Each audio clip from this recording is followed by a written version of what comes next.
மிக பழைய நாட்களில், உலகின் முதல் நாட்களில் முதல் குடும்பம் வாழ்ந்தது. ஆதாம் மற்றும் ஏவாள். அவர்களே தேவன் படைத்த முதல் மனிதர்கள். அவர்கள் அழகான ஏதேன் தோட்டத்திலிருந்து வெளியேற்றப்பட்ட பிறகு வாழ்க்கை மாறியது.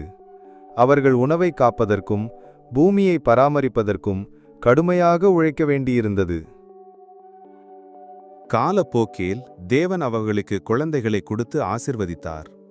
அவர்களின் முதல் மகன் காயீன் என்றும் பின்னர் பிறந்த இரண்டாவது மகன் ஆபேல் என்றும் பெயரிட்டனர். காயீன் விவசாயியாக வளர்ந்து நிலத்தை உழுது பழங்களையும் தானியங்களையும் விளைவித்தான். ஆபேல் ஒரு மேய்ப்பனாக வளர்ந்து ஆடுகளை மேய்த்தான். இரு சகோதரர்களும் தங்களுக்கு தனித்தனி வேலைகளும் திறமைகளும் இருந்தன. இருவரும் ஒரே தேவனை அறிந்திருந்தனர். அவர்களின் பெற்றோரையும் உலகிலுள்ள அனைத்தையும் படைத்தவர் அவரே. ஒரு நாள் காயின் மற்றும் ஆபேல் தேவனுக்கு காணிக்கைகளை கொண்டு வர முடிவு செய்தனர். இது ஒரு சாதாரண பரிசு அல்ல, நன்றி செலுத்தும் விதமாகவும் மற்றும் கர்த்தாவே உம்மை மதிக்கிறேன் என்று சொல்லும் வழியாகவும் இருந்தது. ஆனால் அவர்களின் வாழ்க்கையை என்றென்றும் மாற்றிவிடும் ஒரு நிகழ்வு நடைபெற்றது. காயின் தன்னால் விளைவிக்கப்பட்ட சில பழங்களையும் தானியங்களையும் கொண்டு வந்தான். ஆனால் ஆபேல் தனது ஆடுகளிலிருந்து முதல் பிறந்த குட்டிகளையும் மிகச் சிறந்ததையும் கொண்டு வந்தான். தேவன் ஆபேலின் காணிக்கையை பார்த்து மகிழ்ந்தார். அது பரிசின் காரணமாக மட்டுமல்ல, ஆபேல் நம்பிக்கை, அன்பு மற்றும் நன்றியுடன் மனமாறாத இதயத்துடன் கொடுத்ததால். ஆனால் காயின் கொடுத்தது சிறந்ததை அல்ல மற்றும் முழுமையான நம்பிக்கையுடனும் விசுவாசத்துடனும் அல்ல. தேவன் ஆபேலுடையதை ஏற்றுக்கொண்டதையும் தன்னுடையதை ஏற்றுக்கொள்ளாததை பார்த்ததும் காயீனின் இதயத்தில் கோபம் வளரத் தொடங்கியது. அவன் முகம் கடினமானது, அவன் எண்ணங்கள் இருண்டன. அப்பொழுது தேவன் தன் கிருபையால் காயீனோடு பேசினார். காயினே, நீ ஏன் கோபப்படுகிறாய்? உன் முகம் ஏன் வேறுபடுகிறது? நீ நன்மை செய்தால் உன்னை ஏற்றுக்கொள்வேன்.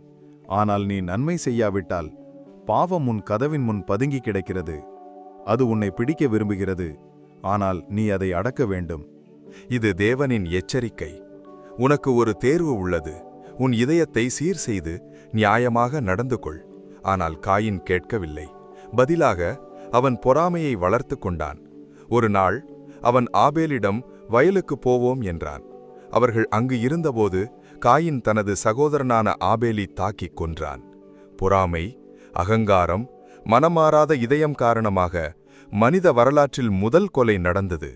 பிறகு தேவன் காயினிடம் கேட்டார், உன் சகோதரன் ஆபேல் எங்கே?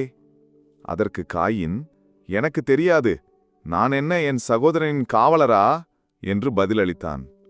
ஆனால் தேவன் ஏற்கனவே என்ன நடந்தது என்பதை அறிந்திருந்தார். அவர் கூறினார், உன் சகோதரனின் இரத்தம் நிலத்திலிருந்து என்னிடத்தில் கூப்பிடுகிறது. நீ இப்படி செய்ததினால் நீ உழைக்கும் நிலம் இனி உனக்கு பயிர்களை தராது. நீ பூமியில் ஓர் அலைந்து திரியும் மனிதனாக இருப்பாய் என்றார். காயின் அழுதான், இந்த தண்டனை என்னால் தாங்க முடியாதது. ஆனால் உண்மையில் அவன் தண்டனை அவன் சொந்த தேர்வின் விளைவாக இருந்தது. தேவன் நீதியில் இருந்த போதிலும் இரக்கத்தை காட்டினார். யாரும் அவனை கொல்லாதபடி கர்த்தர் அவன் மீது ஒரு அடையாளம் வைத்தார். பின் காயின் தேவனின் சந்நிதியிலிருந்து விலகி ஏதேனுக்கு கிழக்காக இருந்த நோத்து என்னும் தேசத்தில் குடியேறினான். தனது பாவத்தின் கனமான சுமையுடன் அலைந்து திரிந்தான். காயின் மற்றும் ஆபேலின் கதை நமக்குச் சொல்லும் முக்கியமான உண்மை என்னவென்றால், தேவன் நம் கையில் கொடுக்கப்படும் காணிக்கையை பார்க்கவில்லை, நம் இதயத்தை பார்க்கிறார். பொறாமை, கோபம், சுயநலம் இவை பாவத்துக்கு வழி செய்யும். ஆனால் தேவன் நமக்கு எச்சரிக்கையும் அதை வெல்லும் வலிமையும் கொடுக்கிறார். நாம் அந்த எச்சரிக்கையை கேட்டு நல்லதை தேர்வு செய்ய வேண்டும். பிரார்த்தனை செய்வோம். பரலோக பிதாவே, உம்முடைய நாமம் பரிசுத்தப்படுவதாக. இன்று உம்முடைய வாழ்க்கையிலிருந்து கற்றுக்கொண்ட பாடங்களை என் இதயத்தில் வைக்கிறேன். கர்த்தாவே, என் இதயம் சுத்தமாக இருக்க உதவி செய்யும்.